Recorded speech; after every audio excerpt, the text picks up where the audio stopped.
আপোনাৰ সন্তানে যদি আপোনাৰ কথা নুশুনে, আপোনাৰ সন্তানে খুব বেছি টিভি চায়, আপোনাৰ সন্তানে খুব বেছি মোবাইল চায়, তেনে ক্ষেত্ৰত আপুনি কি কৰিব? তেনে ক্ষেত্ৰত আপুনি এই উপায়টো কৰি চাব পাৰে। আচলতে কি হয়, আজিকালি বহু মাক দেউতাকৰ এটা সমস্যা হৈছে, তেখেতৰ সন্তানে খুব বেছি টিভি চায়, খুব বেছি মোবাইল চায়, মাক দেউতাকৰ কথা নুশুনে।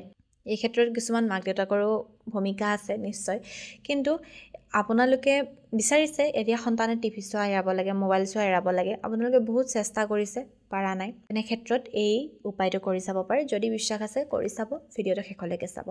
আপুনি যদি আপোনাৰ ইউটিউব, ফেচবুক অথবা ইনষ্টা লিগেল আৰু অৰ্গেনিকভাৱে গ্ৰ'থ কৰিব বিচাৰে, আমাৰ লগত যোগাযোগ কৰিব। আপুনি আমাৰ পৰা legal views, legal subscriber, legal followers এই সকলোবোৰ লিগেল আৰু অৰ্গেনিকভাৱে ল'ব পাৰিব। আমাৰ হোৱাটছএপ নম্বৰ 9864808721। আপুনি আমাৰ হোৱাটছএপত মেছেজ কৰিব, আপোনাৰ ক্ৰাইটেৰিয়াখিনি জনাই দিব আৰু আপোনাক আমাৰ তৰফৰ পৰা ফোন কৰা হ'ব। এতিয়া আমি জানিম যে সন্তানে খুব মোবাইল চাই, টিভি চাই, আপোনালোকৰ টেনশ্যন হৈ গৈছে, আপোনালোকে কি কৰিব কি নকৰিব ভাবি পোৱা নাই, একো ৰাস্তা পোৱা নাই কেনেকৈ সন্তানক এৰাব।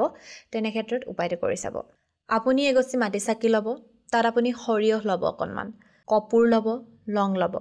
তাৰপিছত আপুনি কি কৰিব, এই যে মাটি চাকি লৈছিল তাত আপুনি সৰিয়হ, কপোৰ, লং কৰিব। সেই গোটেইখিনি বস্তু আপোনাৰ সন্তানৰ মূৰৰ ওপৰেৰে আপুনি 21 বাৰ ঘূৰাব। ঘূৰাই উঠি কি কৰিব, বাহিৰলৈ লৈ যাব, বাহিৰত লৈ গৈ আপুনি সেইখিনি জ্বলাই দিব। আৰু এই উপায়টো আপুনি ৰবিবাৰৰ দিনাখন কৰিব আৰু কমেও 3টা ৰবিবাৰে এই উপায়টো আপুনি কৰিব। চাব লাহে লাহে আপুনি এটা পজিটিভ চেঞ্জেছ দেখিবলৈ আৰম্ভ কৰিছে। যদি আপোনাৰ বিশ্বাস আছে, বিশ্বাস সহকাৰে আপুনি কৰি চাব, নিশ্চয় আপোনাক ভাল ফল পোৱাত সহায় কৰিব।